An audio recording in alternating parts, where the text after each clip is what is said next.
हरिशरण हरि ओम तत्सत। श्रीमते रामचंद्राय नमः।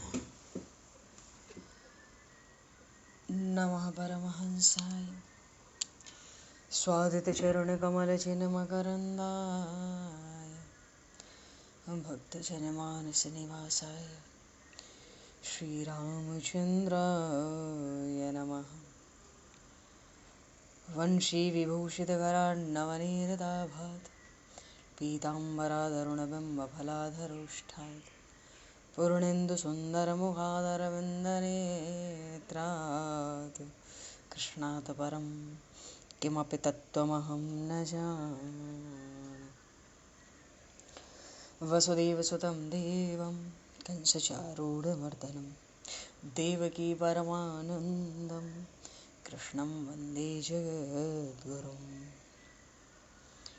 गङ्गातरङ्गरमणीय जटाकलापं गौरीनिरन्तरविभूषत वामभागं नारायणप्रियं अनङ्गमदापहारं वाराणसीपुरपतं भज विश्वनाथं।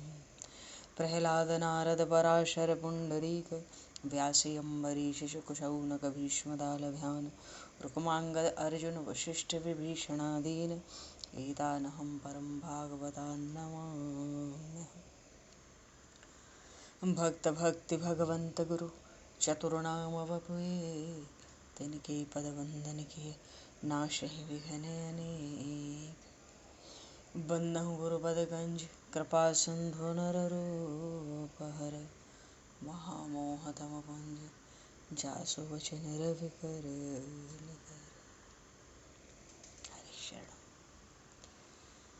गोविंद जय जय गोपाल जय जय गोविंद जय जय गोपाल जय जय राधारमण हरि गोविंद जय जय राधारमण हरि गोविंद जय जय। श्री राम जय जय ऋषिकेश जय जय श्री राम जय जय ऋषिकेश जय सीतारमण राम रघुनाथ जय जय सीतारमण राम रघुनाथ जय जय। गोविंद जय जय गोपाल जय जय राधारमण हरि गोविंद जय जय। श्री राम जय जय ऋषिकेश जय जय सीतारमण राम रघुनाथ जय जय राधारमण हरि गोविंद जय जय सीतारमण राम रघुनाथ जय जय। बोले श्याम रामचंद्र भगवान की जय। समूह राम दरबार की जय। श्री राधे कृष्णचंद्र भगवान की जय। श्री भागे बहरलाल की जय। श्री वृंदावन प्रेम धाम की जय। श्री पंडरीनाथ भगवान की जय। सब संतन की जय, सब भक्तन की जय, समस्त वैष्णवन की जय, समस्त पूर्वाचार्य चरणन की जय, समस्त संप्रदाचार्यन की जय। श्री सद्गुरुदेव भगवान की जय। गंगा मैया की जय, जमुना मैया की जय, सरजू मैया की जय, गौ माता की जय, तुलसी माता की जय, पृथ्वी माता की जय, काशी महारानी की जय। जय जय श्री सीताराम, जय जय श्री राधे श्याम। नमः पार्वती पतये हर हर महादेव। अनंत कोटि ब्रह्मांड नायक सर्वेश्वर पूर्ण परात्पर ब्रह्म असंख्य कल्याण गुणगण निलय भक्त वांछा कल्पतरु शरणागत वत्सल भक्त वत्सल दीनबंधु दया सिंधु यदुवंश में अवतंस लीला पुरुषोत्तम योगेश्वर भगवान श्री कृष्ण की महती कृपा करुणा से एवं महापुरुषों की भावमयी सन्निधि में, साथ ही आप सभी श्रद्धालु भक्त वैष्णवों की मंगल सन्निधि में, मानव जीवन का सर्वोत्कृष्ट फल भागवत गुणगान, भगवत गुण चिंतन का आनंद हम सभी आज से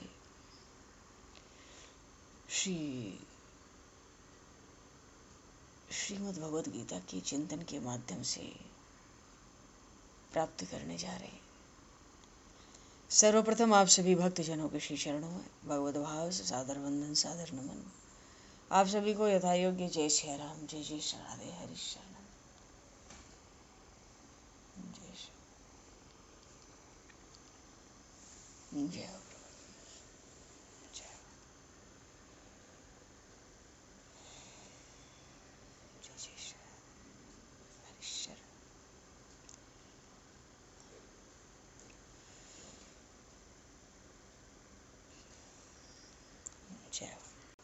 श्री कृष्ण गोविंद हरे मुरारे, हे नाथ नारायण वासुदेव,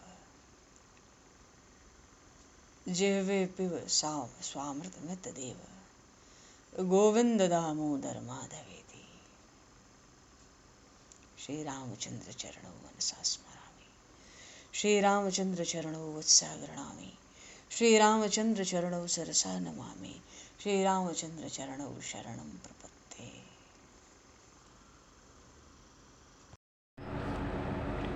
पूर्व प्रसंग में श्रीमद् भगवद गीता जी का चौथा अध्याय ज्ञान कर्म संन्यास योग,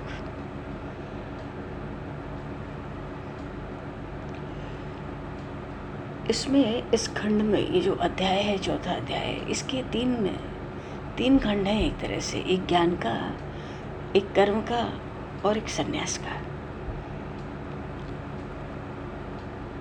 तो ज्ञान खंड में प्रभु ने ये बताया कि जन्म कर्म च मे विदिव्यम एवं यो वेत्ति तत्वतः।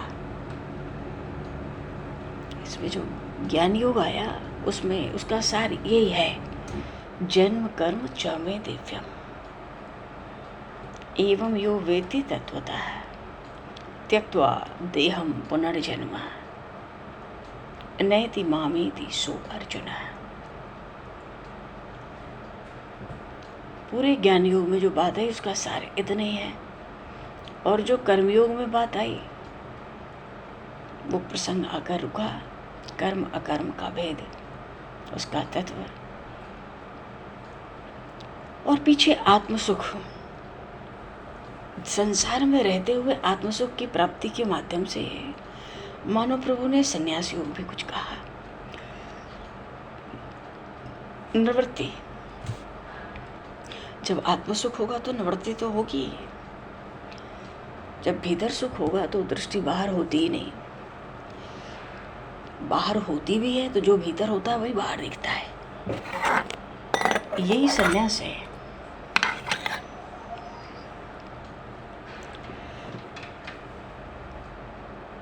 अच्छा, जन्म कर्म च मे दिव्यम, ये जो बात भगवान ने कही, इसका आधार क्या था? भगवान यहाँ बता रहे हैं, जो भी इस तत्व को समझ ले कि भगवान के अवतार क्यों होते हैं, कब होते हैं, किसके लिए होते हैं, मानो भगवान के जन्म और कर्म की, जन्म और लीला चरित्रों की जो दिव्यता है, जो निर्मलता है, जो अलौकिकता है, जीव उस रहस्य को समझ ले तो वो भवसिंधु से बस पार हो जाए, इतने से पार हो जाए। आगे जो कर्मयोग की बात कही जिसमें कर्म अकर्म सब आए, इसके लिए भी ये जो तत्व प्रभु बताने जा रहे हैं, यहाँ भी प्रभु यही कहते हैं, कर्म अकर्म के भेद को, रहस्य को जान लो तो तुम भवसिंधु से पार हो, संसार का बंधन नहीं है। और फिर आत्मसुख का पीछे क्या पूछना, वो तो सन्यासी हो गए।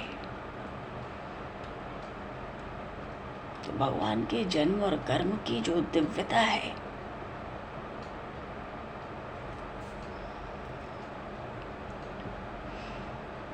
जैसे प्रभु ने कहा ना, परित्राणाय साधूनाम विनाशाय च दुष्कृताम धर्म संस्थापनार्थाय संभवामि युगे युगे। बात यह है कि साधु मनुष्यों के द्वारा ही, एक बार थोड़ा सा इसको हम लोग और समझकर आगे बढ़ेंगे। साधु मनुष्यों के द्वारा ही अधर्म का नाश होता है और उन्हीं के द्वारा धर्म का प्रचार होता है। इसलिए भगवान कहते हैं, इन साधुओं की रक्षा के लिए मानो भगवान का अवतार होता है। परित्राणाय साधूनाम, दूसरों का हित करना ही जिनका स्वभाव है, और जो भगवान के नाम रूप गुण प्रभाव लीला आदि का सबका श्रद्धा प्रेम से स्मरण करते हैं, कीर्तन करते हैं और लोगों में भी इसका प्रचार करते हैं, तो ऐसे जो भगवान के आश्रित भक्त हैं, साधुओं के लिए भी और ऐसे भक्तों के लिए भी, तभी तो कहा साधु नाम। साधु नाम कहने का ही भाव है, साधु भी आ गए और भगवान के अनन्य आश्रित भक्त भी आ गए, जो भगवान के लीला चरित्रों का प्रचार भी करते हैं। तो जिसका एकमात्र परमात्मा प्राप्ति का उद्देश्य है, वो साधु है।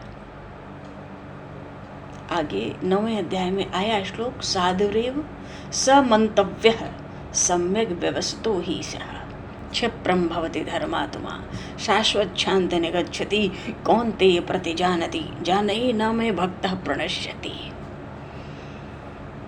भगवान कहते हैं, मेरे भक्तों का कभी नाश नहीं होता। अर्जुन, इस बात को ठीक से समझ लो। तो साधु कौन, यहाँ साधु किसके लिए कहा गया? जिनका एकमात्र परमात्मा प्राप्ति का उद्देश्य है, क्योंकि जिनका ये नाशवान संसार का उद्देश्य है, वो तो असाधु है।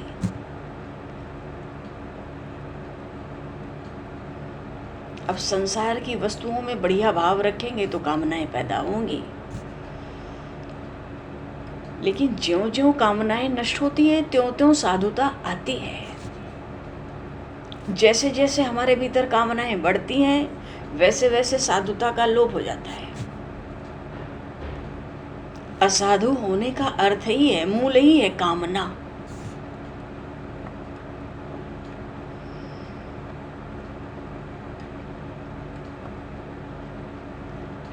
रामचरितमानस में आया, हेतु रहित जग जुग उपकारी तुम तुम्हार सेवक असुरारी।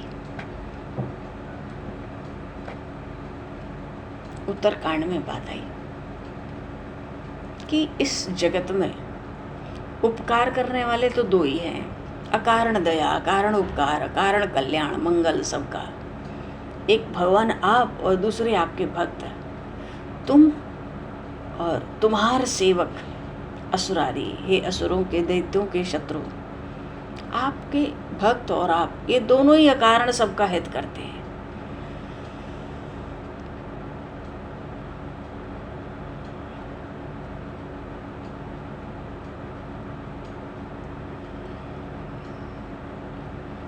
अच्छा, यहाँ एक शंका हो सकती है कि यदि भगवान साधुओं की ही रक्षा करते हैं, तो फिर संसार में साधु दुख पाते हुए क्यों देखे जाते हैं? तो साधुओं की रक्षा का भाव है साधुओं के भावों की रक्षा, उनके शरीर, धन संपत्ति, मान बढ़ाई की रक्षा नहीं, क्योंकि साधु सांसारिक पदार्थों को महत्व नहीं देते। भगवान भी इन वस्तुओं को महत्व नहीं देते।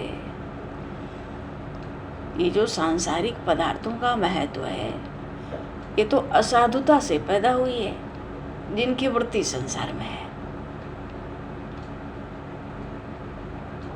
अरे भक्तों में संसार के पदार्थों का महत्व उद्देश्य होता ही नहीं, तभी तो वो भक्त हैं। और भक्त लोग प्रतिकूल परिस्थिति में, दुखदायी परिस्थिति में विशेष प्रसन्न होते हैं, क्योंकि प्रतिकूलता से जितना आध्यात्मिक लाभ होता है उतना किसी दूसरे साधन से नहीं होता। और देखा जाए तो जो भक्ति है वो प्रतिकूलता में ही बढ़ती है।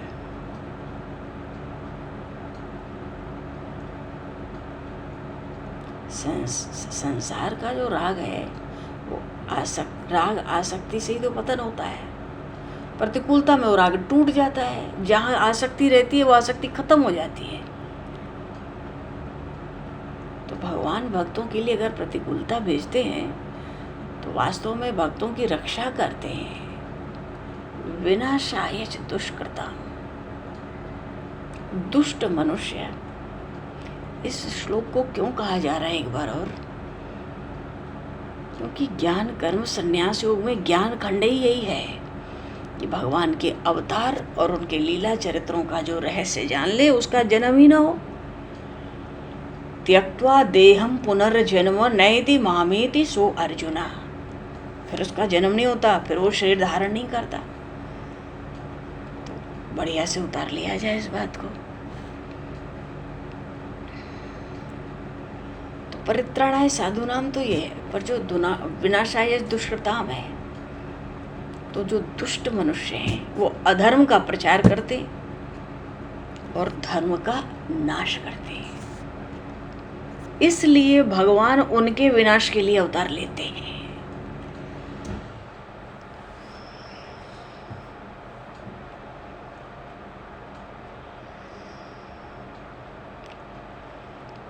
जो प्रवृत्ति निवृत्ति जानते नहीं, जो भगवान और वेद शास्त्रों का विरोध करते भी हैं और भगवान का वेद शास्त्रों का विरोध करना स्वभाव हो जाता है, तो ये तो सब आसुरी व्यक्ति हैं, बुरा आचरण करने वाले हैं। निरपराध सद्गुण सदाचारी साधुओं पर अत्याचार भी करते हैं, और इनके भीतर छल कपट बेईमानी दुर्गुण दुराचार भरा ही रहता है, झूठ। तो ये दुष्ट हुए ना, तो विनाशाय च दुष्कृताम्, भगवान अवतार लेके ऐसे ही दुष्ट मनुष्यों का विनाश कर देते हैं। अब यहाँ भी एक शंका हो सकती है, भगवान तो सब प्राणियों में समान रूप से है, उनका तो कोई बैरी है नहीं। गीता जी के 9 अध्याय में भगवान ने कहा, समोहम सर्वभूतेषु न मे द्वेष्यः, मैं तो समान रूप से सब में हूँ, किसी से राग द्वेष नहीं है। तो समान है तो दुष्टों का विनाश क्यों करते महाराज? बात यह है, भगवान तो सभी प्राणियों के सुहृदय हैं, परम सुहृदय, सब पर स्वार्थ रहित दया और प्रेम। कारण क्या है? सब मम प्रिय सब मम उपजाए, सब ते अधिक मनुज मोहि भाए। सब भगवान के ही हैं, तो भगवान का सब पर, कोई अच्छा बुरा है, ऊपर नीचे है, सब पर बराबर प्रेम, बराबर दया, स्वार्थ रहित। तो इस भावना से तो भगवान का कोई बैरी नहीं है। पर जो मनुष्य भक्तों के प्रति अपराध करता है वो भगवान का बैरी होता है। रामचरितमानस में अयोध्या कांड में आया, देवगुरु बृहस्पति समझा रहे थे देवराज इंद्र को चित्रकूट में, सुन सुरेश रघुनाथ स्वभाव। कैसा स्वभाव है राम जी का? निज अपराध रिसाए न काहू। उनके प्रति कोई अपराध कर दे तो कभी उनको रिस नहीं होती, क्रोध नहीं होता, बैर नहीं होता। फिर जो अपराध भगत कर करें, इसलिए तुम लोग भरत की ओर मत देखो, भरत के साथ छल कपट माया का विचार छोड़ दो। जो अपराध भगत कर करें तो राम रोष पावक सो जरे। जो भक्तों के प्रति अपराध करेंगे वो भगवान की क्रोधाग्नि में उनको जलना पड़ेगा। तो भगवान तो सब में समान है, सब भगवान के ही अंश हैं, सब भगवान के ही पैदा किए हुए हैं। भगवान सबके परम सुहृदय है, फिर भी जो अपराध भगत कर करे, इसलिए इन दुष्टों का भगवान का एक नाम है, श्रीमद् भागवत में 10वें स्कंध में आया, भक्त भक्तिमान। ये भगवान का एक नाम है। मानो भक्तों को कष्ट देने वाले दुष्टों का विनाश भगवान स्वयं करते हैं। पाप का विनाश तो भक्त करते हैं, पर पापी का विनाश भगवान करते हैं।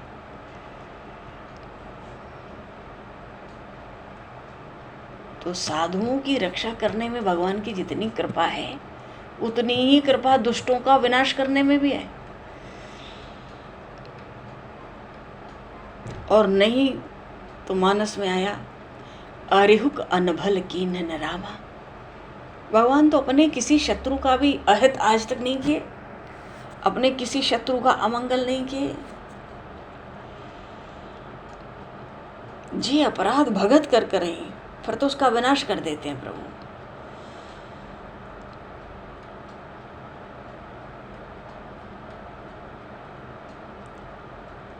एक पांडव गीता है, उसमें आया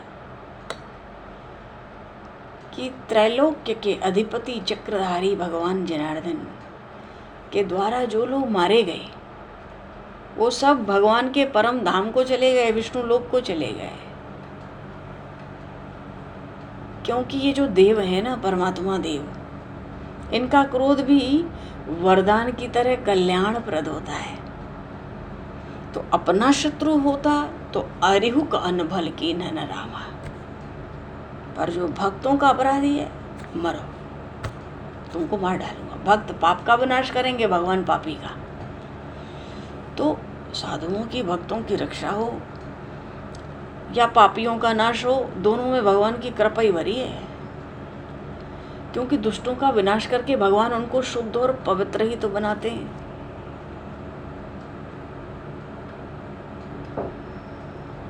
संत महात्मा धर्म की स्थापना तो करते हैं, पर दुष्टों के विनाश का कार्य तो वो नहीं करते ना। दुष्टों का विनाश करने का जो कार्य है भगवान अपने हाथ में रखते हैं।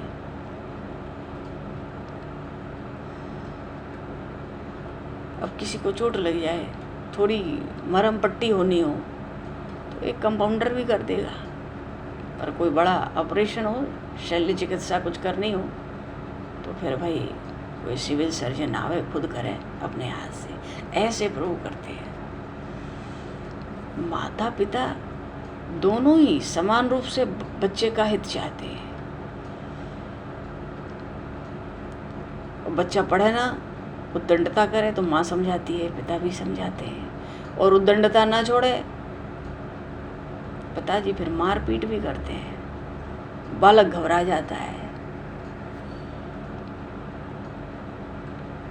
माँ क्या करती है, पिता को मारने पीटने से रोकती है। हालांकि वो पतिव्रता है, पति का अनुसरण करना उसका धर्म है, फिर भी इसका अर्थ ये नहीं है कि बालक को मार पड़े तो भाई साथ में वो भी मारने लगे। वो बेचारा बालक कहाँ जाएगा? उस बच्चे की रक्षा में उसका पातिव्रत धर्म नष्ट नहीं होता, क्योंकि वास्तव में वो पिता भी उस बालक को मारना पीटना थोड़ा ही चाहता है, वो तो उसके दुर्गुण दुराचारों को दूर करना चाहता है। इसी तरह भगवान पिता के समान है और उनके भक्त माता के समान है। भगवान हो या संत महात्मा मनुष्यों को समझाते हैं, फिर भी मनुष्य अपनी दुष्टता ना छोड़े तो विनाश करने के लिए भगवान को खुद आना पड़ता है, और अपनी दुष्टता खुद छोड़ दे तो मारने की आवश्यकता नहीं है। तभी तो अंत समय तक अंगद जी को भी दूत बना के भेजा, क्या पता युद्ध न करना पड़े रावण को एक बार। लंका में पहुंचने के बाद, पूरी सेना के साथ पहुंचने के बाद प्रभु ने कह के भेजा, बाली कुमार ऐसा काम करना कि मेरा तो काम हो जाए और रावण का भी हित हो जाए। ऐसे हैं प्रभु। भगवान का दुष्टों से विरोध नहीं है, उनके दुष्कर्मों से विरोध है। कारण क्या है? जो दुष्कर्म है संसार का और उन दुष्टों का भी अहित करते हैं, और भगवान सबके सुहृदय हैं। वो तो संसार का या संसार के दुष्टों का हित करने के लिए ही उन दुष्टों का विनाश भी करते हैं। उनके प्रभु के द्वारा जो दुष्ट मारे जाते हैं सब भगवान अपने धाम में भेज देते हैं। जहाँ महाराज दशरथ गए, जहाँ जटायु गए, वहीं रावण गया। तो ये भगवान की कितनी विलक्षण उदारता है। तो धर्म संस्थापनार्थ है। देखो, जो निष्काम भाव का उपदेश है, आदेश है, प्रचार है, यही धर्म की स्थापना है।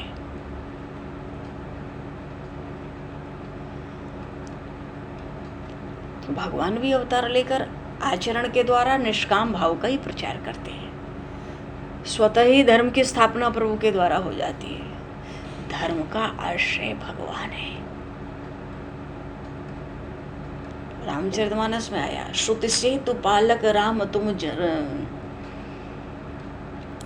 जगदीश माया जानकी। चित्रकूट में महर्षि वाल्मीकि ने बात कही, भगवान की स्तुति में सबसे पहले यही कहा, श्रुति से तु पालक राम तुम। अपने द्वारा प्रकट इन वेदों की मर्यादा की रक्षा करने वाले हे राम तुम ही हो।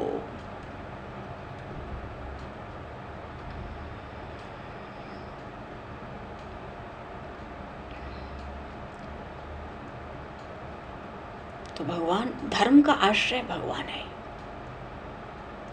तो शाश्वत धर्म की स्थापना के लिए भगवान अवतार लेते हैं, या कहते हैं संस्थापना के लिए, सम्यक स्थापना करना। मानो धर्म का कभी नाश नहीं होता, केवल ह्रास होता है। धर्म का थोड़ा लोप होता दिखता है। धर्म का नाश हो ही नहीं सकता। पृथ्वी टिकेगी नहीं, अग्नि रहेगा नहीं, जल रहेगा नहीं, आकाश रहेगा नहीं, कुछ नहीं रहेगा। धर्म के बिना कुछ नहीं रहेगा। सबका आधार धर्म है। तो जब धर्म का ह्रास होता है, भगवान आके अच्छी तरह से उसको स्थापित कर देते हैं। और कब कब करते हैं? संभवामि युगे युगे। तो भगवान की जो जन्म कर्म लीला चरित्र हैं, ये दिव्य हैं, निर्मल हैं, अलौकिक हैं। क्यों हैं? इसीलिए हैं। संभवामि युगे युगे, आवश्यकता पड़े तो हर युग में अवतार लेते हैं। और एक युग में कई बार आवश्यकता पड़े तो वो भी अवतार भगवान लेते हैं उतनी बार। इसके अलावा कारक पुरुषों के रूप में ही भगवान का अवतार होता है। संत महात्माओं के भी रूप में भगवान का अवतार होता है। कारक पुरुष किसको कहते हैं? जो महापुरुष भगवान को प्राप्त हो चुके हैं, जो भगवान के धाम में विराज रहे हैं, उनको कारक पुरुष कहते हैं। और जो भगवान के धाम से आते हैं भक्ति के प्रचार के लिए, वैष्णवता के प्रचार के लिए, वो भी कारक हैं। संत महात्मा आते हैं, उस रूप में भी भगवान के पार्षदों का जैसे अवतार होता है।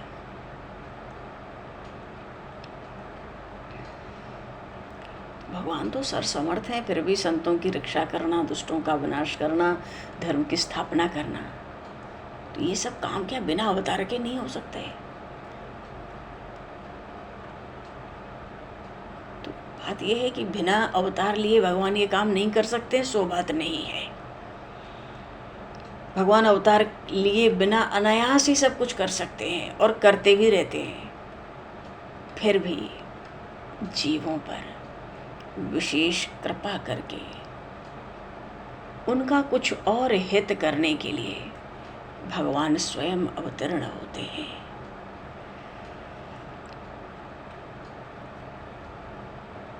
श्रीमद् भागवत में आया 10वें स्कंद में एक जगह, अनुग्रहाय भूतानां मानुषम देहमास्थितः भजते तादृशः क्रीडा याः श्रुत्वा तत्परो भवेत्। 10वें स्कंद में भागवत के भगवान जीवों पर विशेष कृपा करने के लिए ही अपने को मनुष्य रूप में प्रकट करते हैं, और जब करते हैं तो महाराज ऐसी लीलाएं करते हैं, ऐसी लीलाएं जिन्हें सुनकर जीव भगवत परायण हो जाए, भगवान के आश्रित हो जाता है, प्रभु के शरण हो जाता है। भगवान अवतार चरित्र में ऐसी ऐसी लीलाएं करते हैं। इसीलिए कहा ना, जन्म कर्म च मे दिव्यम, भगवान का जन्म भी दिव्य है, कर्म भी निर्मल अलौकिक है। इसलिए भगवान का अवतार होता है। अब भगवान के कई ऐसे प्रेमी भक्त होते हैं जो भगवान के साथ खेलना चाहते हैं, उनके साथ रहना चाहते हैं। भगवान उनकी इच्छा पूरी करने के लिए भी तो अवतार लेते हैं, उनके सामने आकर उनके समान बनकर खेलते हैं।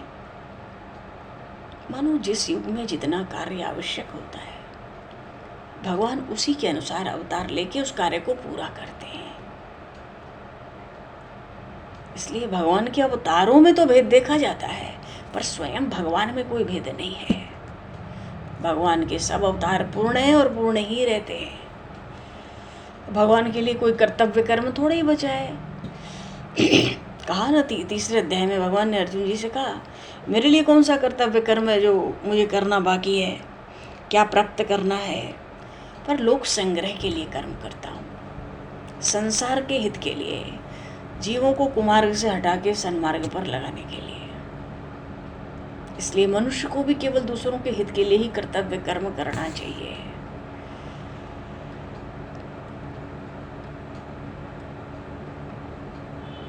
तो मनुष्य का जन्म और भगवान का अवतार,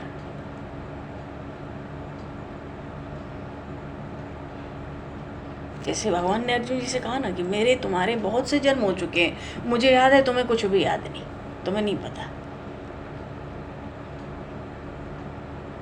तो मनुष्य जन्म लेता है और भगवान अवतार लेते हैं। कोई कहे भाई तो अंतर ही क्या हुआ, भगवान भी जन्म लिए, मनुष्य भी जन्म लिया।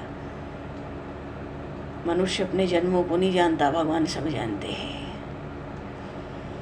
मनुष्य जन्म लेता है तो प्रकृति के परवश होकर जन्म लेता है। हरेर अधीनम, जीव तो हमेशा ही हरि के अधीन है। और जब जन्म लेता है प्रकृति के अधीन होकर, तो अपने पाप और पुण्यों का फल भोगने के लिए लेता है। फल भोगता है और एक तरफ परमात्मा की प्राप्ति के लिए भी जन्म लेता है। पर भगवान तो अपनी प्रकृति को अपने ही अधीन करते हैं और अपनी इच्छा से, निज इच्छा निर्मित तन माया गुण गोपाल, उस प्रकृति को अधीन करके प्रभु अवतार लेते हैं।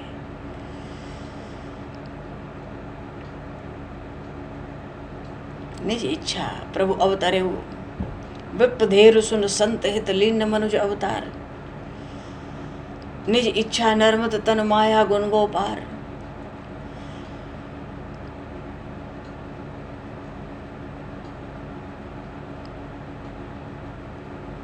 भागवत में तो एक जगह उद्धव जी ने कहा 11वें स्कंद में, प्रभु आप तो प्रकृति से परे पुरुषोत्तम है, चिदाकाश स्वरूप ब्रह्म है, फिर भी स्वेच्छा से ही ये अलग शरीर धारण करके आपने अवतार लिया है। क्योंकि देवगुरु बृहस्पति के प्रधान शिष्य से बड़े ब्रह्मज्ञानी है ना उद्धव जी, वो सब जानते हैं।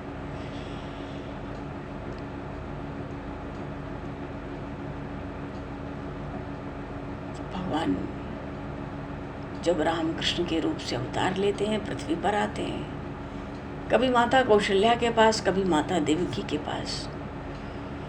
लेकिन जब प्रकट होते हैं ना प्रभु, कहीं भी प्रकट हुए, चाहे वो कंस के जेल में प्रकट हुए आधी रात को 12 बजे, या उस अवध में प्रकट हुए दिन में 12 बजे, भगवान बाल रूप से प्रकट नहीं हुए। जहाँ भी प्रकट हुए पहले शंख चक्र गदा पद्म धारण करके, ऐसा स्वरूप दर्शन देकर सब स्तुति करते हैं, फिर माताएं प्रार्थना करती हैं, तब भगवान बाल रूप धारण करते हैं। भगवान श्री राम के लिए गोस्वामी जी ने कहा ना, भय प्रगट कृपाला, बाल रूप में प्रकट नहीं हुए, दीन दयाला। तो रूप कैसा था? मुनि मनहारी, अद्भुत रूप विचारी, और पहले से ही लोचन अविरामा, तन घन श्यामा, निज आयुध भुजचारी, और भूषण बनमाला, नैन विशाला, शोभा सिंधु करारी। वो तो पहले ही कंस के कारागार में भी ऐसे ही प्रकट हुए।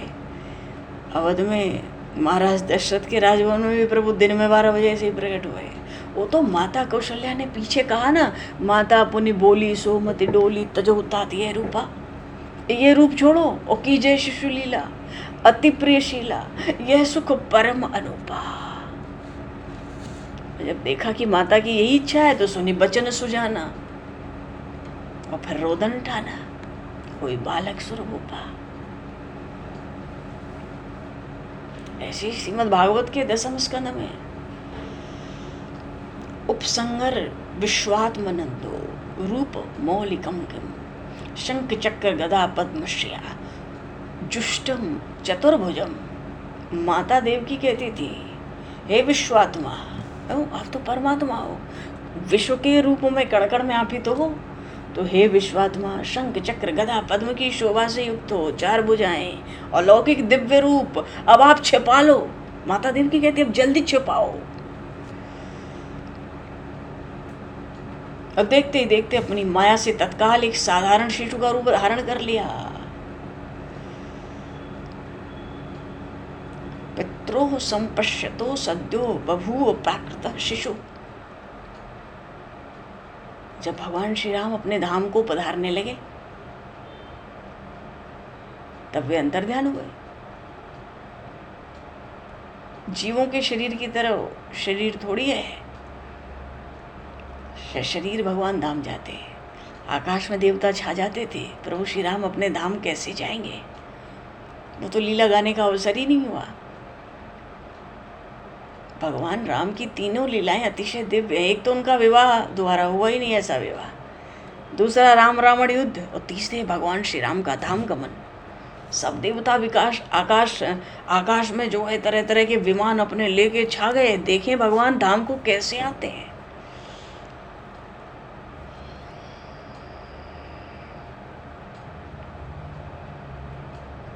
वाल्मीकि रामायण में भी आया प्रसंग, पिता महवचः श्रुत्वा विनिश्चित्य महामति, विवेश वैष्णवम तेजः सशरीरः सहानुज। भगवान श्री राम वो पितामह ब्रह्मा जी की वाणी सुनकर उनके कहे अनुसार तीनों भाइयों के साथ अपने उसी शरीर से वैष्णव तेज में प्रवेश कर गए, सरजू में। तभी तो कहते हैं लोकाभिरामम स्वतनुम धारणा ध्यान मंगलम। इनकी धारणा, इनका ध्यान, सब कुछ अत्यंत मंगलमय है। लोकाभिराम मोहिनी मूर्ति। शरीर प्रवेश करते हैं, पर ऐसा कह लो विस्फोट होता है, कोई कुछ देख थोड़ी पाता है। भगवान श्री कृष्ण ने भी ऐसे ही धाम गमन किया, पूरा आकाश भर गया था विमानों से, पर कोई देख नहीं पाता है ठीक से कि भगवान जाते कैसे हैं। दिव्य शरीर, दिव्य विग्रह, चिदानंदमय देह तुम्हारी। महर्षि वाल्मीकि ने प्रभु से कहा था, चिदानंदमय देह तुम्हारी, विगत विकार जान अधिकारी। नर तनु धरेउ संत सुर काजा, कहु करहु जस प्राकृत राजा।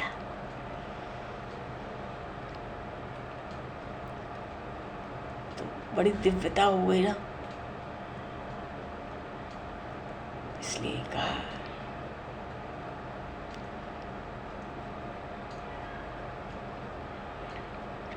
यो वेत्ति तत्वता, जो तत्व से इस बात को जान जाए, भगवान का जन्म अलौकिक, उनके कर्म अलौकिक, दिव्य निर्मल, फिर उसका पुनर्जन्म होता ही नहीं है। भगवान को तीनों लोकों में कुछ करना थोड़ी है, कुछ पाना थोड़ी है, फिर भी केवल जीव मात्र का उद्धार करने के लिए कृपा पूर्वक भगवान भूमंडल पर अवतार लेते और तरह तरह की अलौकिक दिव्य लीलाएं करते। उन लीलाओं को गाने से, सुनने से, पढ़ने से, चिंतन करने से भगवान के साथ संबंध जुड़ जाता है। भगवान के साथ संबंध जुड़ने पर संसार का संबंध छूट जाता है।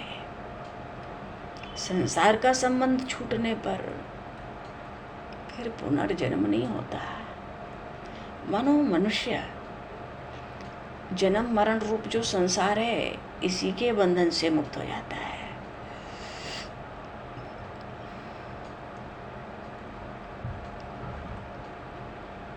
मामेति सो अर्जुन,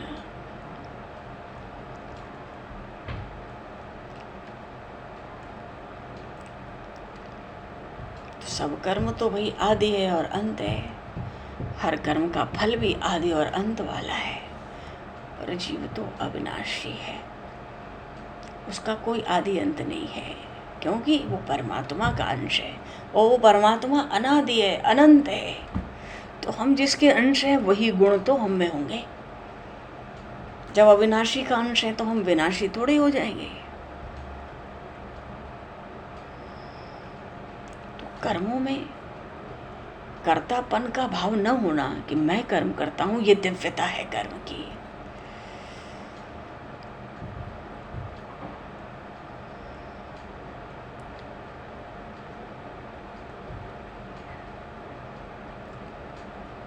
तो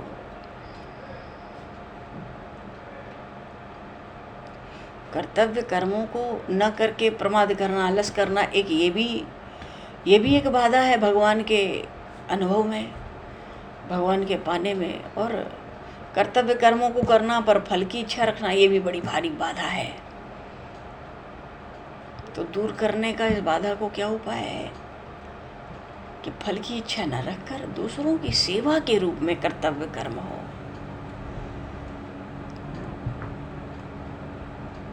क्योंकि कर्मों से हमारा संबंध छूटेगा तो परमात्मा से हमारा संबंध स्वतः ही जुड़ जाएगा, क्योंकि वैसे भी वो संबंध नित्य है।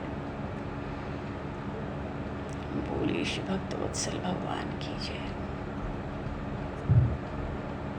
है ना। तो ये बात ही, ये खूब ध्यान देने की बात है।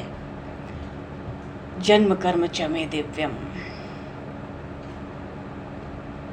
एवं यो वेत्ति तत्वतः। तो भगवान के जन्म हो चाहे उनके लीला चरित्र कर्म के रूप में हो, सब निर्मल हैं, दिव्य हैं, अलौकिक हैं। इनके रहस्य को जानकर मनुष्य पुनर्जन्म को प्राप्त ना हो।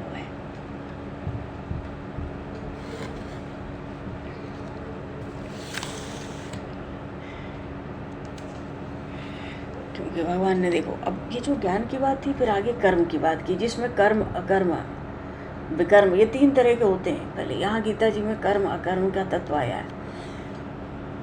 तो जो ज्ञान कर्म सन्यासी हो गए, तो ज्ञान से भी बता दिया, ज्ञान के लिए ये मेरे जन्म और कर्म की दिव्यता जानो, तुम संसार से छूट जाओगे। फिर कर्म के लिए भी बताया कि कर्म का भी रहस्य जान लो, कर्म अकर्म का, तुम संसार से छूट जाओगे। न माम कर्माणि लिम्पन्ति न में कर्म फलेश प्रया। भगवान बता रहे हैं कि अरे आदर्श चरित्र, भगवान आदर्श स्थापित करते हैं। जैसे भगवान कर्म करते हैं वैसे ही जीव कर्म करें। तो कामना नहीं होगी कर्म करने में तो मोक्ष होगा।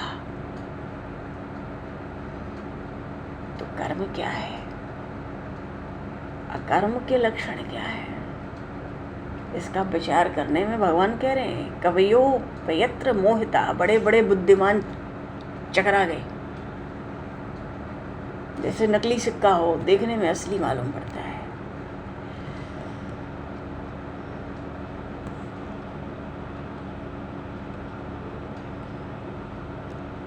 कुछ लोग सकाम होते हैं पर ऐसी व्याख्या करेंगे अपने कर्मों की कि वो बिल्कुल निष्काम कर्म करते हैं।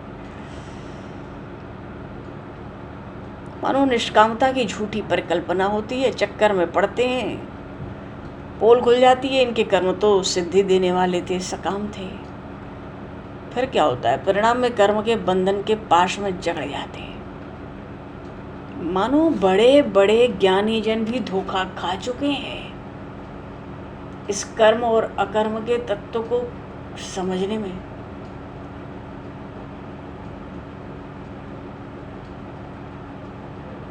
कर्मण्य कर्म यह पश्येत।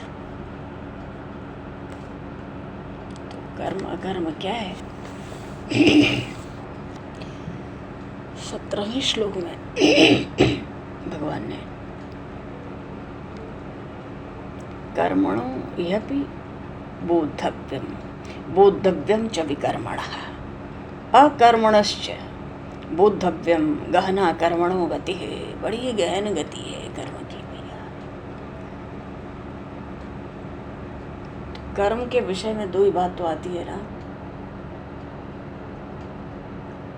एक होता है विहित कर्म, एक होता है निषिद्ध कर्म। सामान्यतः जो विहित कर्म है, मानो धर्म शास्त्र वेदों के अनुसार जो हमारे कर्म हैं, उनको हम कर्म कहते हैं। कर्म कहने का अर्थ है विहित कर्म, जो करने योग्य कर्म है। और कुछ कर्म होते हैं निषिद्ध भी, वेदों में आए। तो वही निषिद्ध कर्म क्या है? जो नहीं करने चाहिए, किसी भी स्थिति में नहीं करने चाहिए। और विहित कर्म हमारे वर्ण आश्रम के अनुसार क्या है? जो हमें हर स्थिति में करने ही चाहिए। तो इन दोनों का स्वरूप वो कहते हैं अच्छी तरह समझ लेना चाहिए।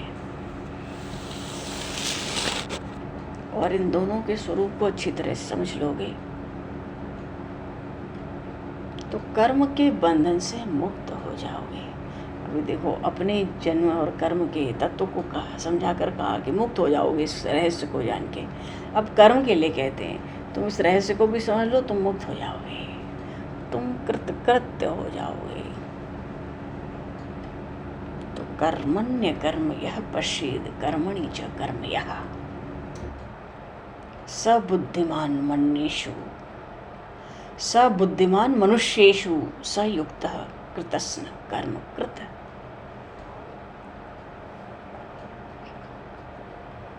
अद्भुत श्लोक है। 18वें श्लोक में भगवान कह रहे हैं कर्म अकर्म।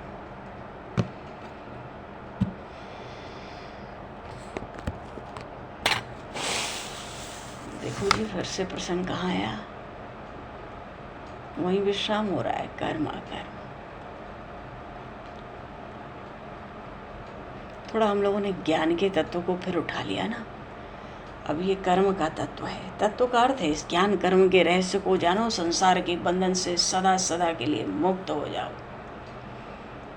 पुनर्जन्म का कुछ विचार ही ना बचे।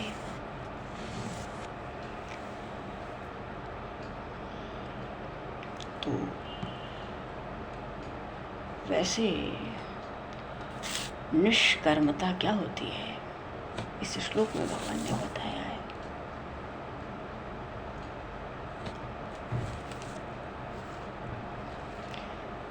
कोई कहे कि भैया मैं तो निष्कर्मा हूं,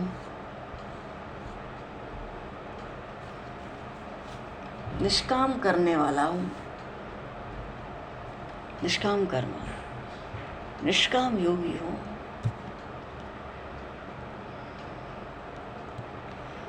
तो क्या होना चाहिए? कर्म का संग भले हो जाए, फल की आशा नहीं रखता। कर्म के संग का अर्थ है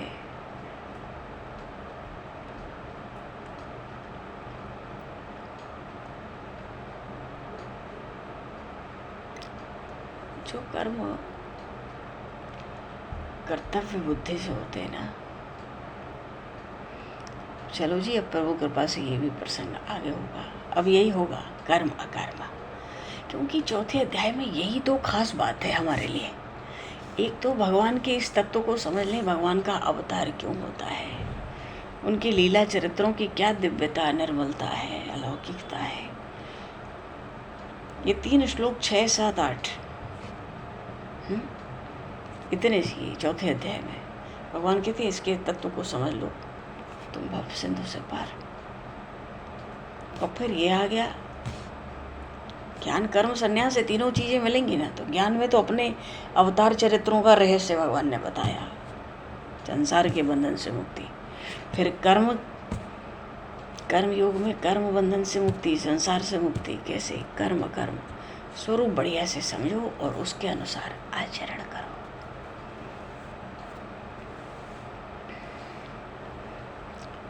बोलिए श्री भक्तवत्सल भगवान की जय, श्रीमद् भगवद गीता जी की जय,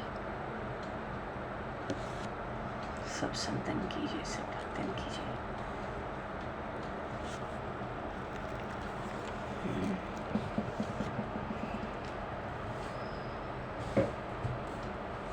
जय जय श्री सीताराम। भगवान समय को दुष्कृत